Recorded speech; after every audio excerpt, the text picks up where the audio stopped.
Hello guys, good morning. So welcome back to my YouTube channel. This is Autoboyson. So mayroon tayong i-check dito na Toyota Hilux.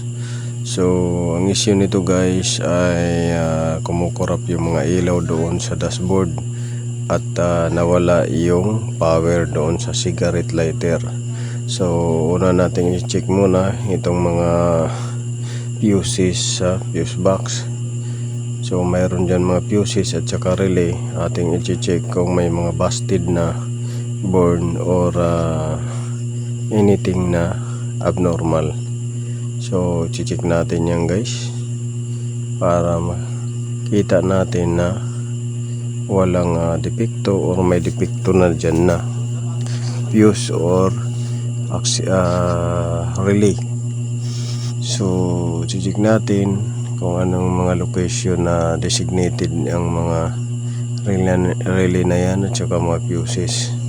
So last time guys, ang ng customer na bumili daw siya ng air pump tapos hindi gumana dyan sa kanya.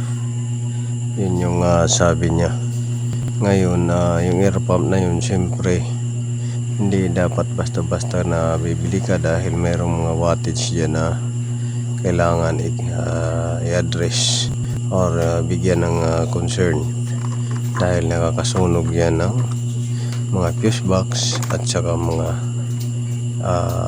accessories wire na magdulot ng function.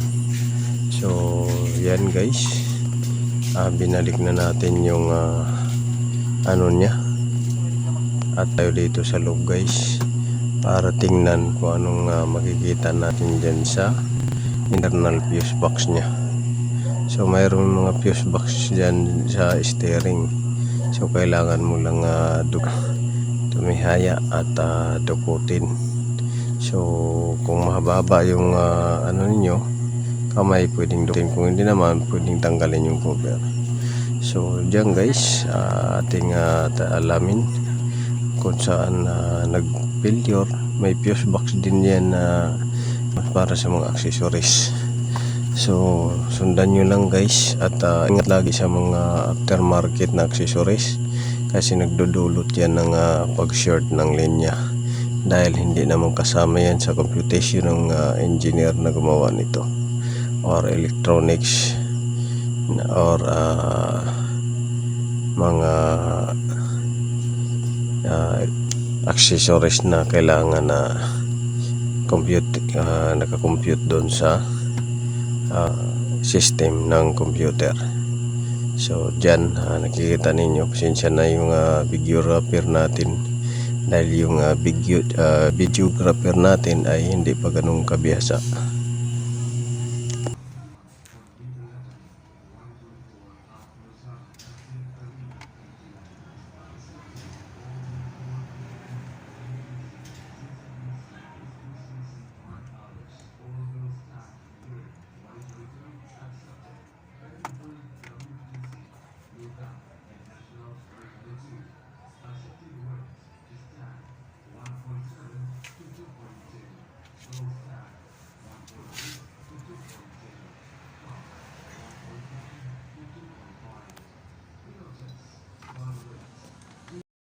At dito nga guys, nabunot na natin yung panel ng fuse box at titingnan natin to sa directory nya kung saan nakalocate yung cigarette lighter. So yan yung kasi yun yung mataas-taas na voltahe. So dito ay binalik na rin natin yung cover ng fuse box at ang matapos natin i-tester ay yung cigarette lighter or nakalagay doon ay cigarette power outlet to. So yan yung mahina, hindi umilaw. So yung iba lahat umilaw. So yun yung papalitan natin guys kasi yun yung nagdudulot ng short at saka pag-ilaw ng mga warning lights.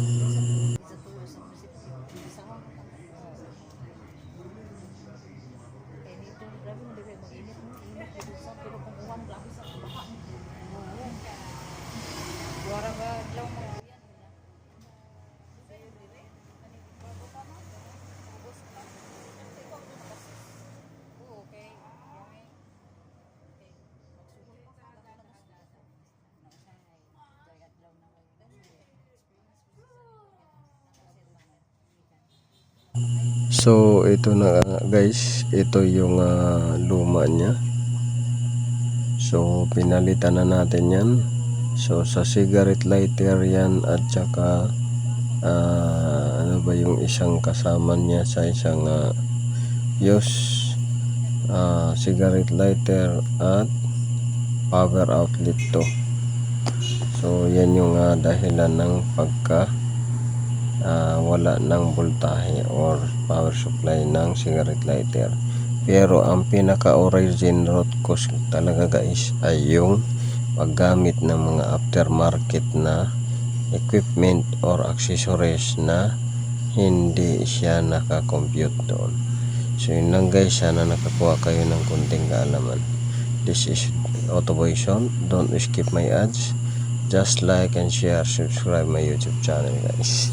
So paalala lang, wag basta-basta bibili ng accessories pagkahin yung system ng sasakyan at ipapakabit mo, dahil nakakompute yung load doon sa software na nakalagay sa ECU kung ilan lang yung pwedeng ma-add na accessories.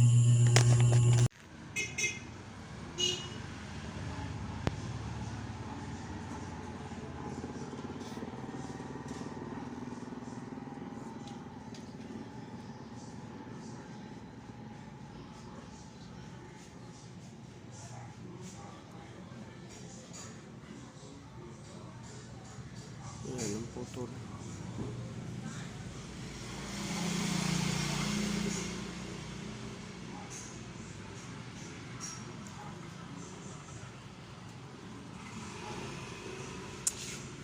May tagsaksak mo siya dito na mataas ang ano.